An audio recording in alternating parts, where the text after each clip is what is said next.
À quelques kilomètres des plages de cartes postales des Seychelles, dans les quartiers périphériques de Victoria, la capitale, une dizaine de personnes se pressent autour de ce véhicule.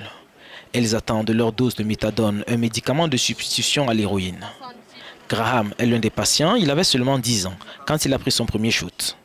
Après plusieurs séjours en prison, le jeune homme veut à présent être clean. C'était vraiment difficile, je volais, ma famille m'a rejeté. Je dormais partout, je n'arrivais pas à manger. Il y a des moments pour manger. Quand vous avez de l'argent, vous n'achetez pas à manger, mais l'héroïne. Et quand vous avez fini avec l'héroïne, vous vous demandez comment vous allez trouver quelque chose à manger.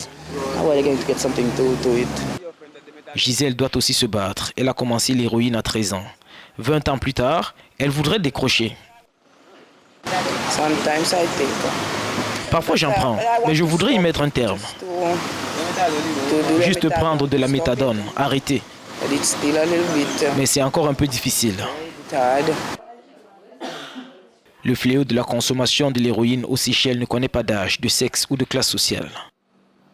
Depuis 10 ans, l'archipel s'est retrouvé sur la route du trafic entre l'Asie et l'Europe.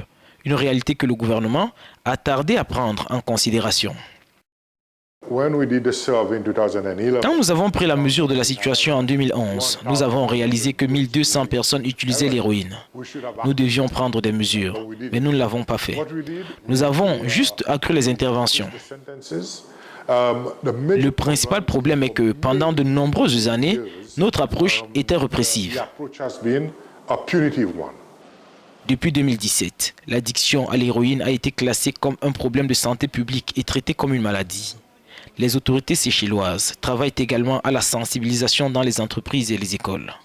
En 3 ans, le budget alloué à la prise en charge des personnes affectées a été multiplié par 10.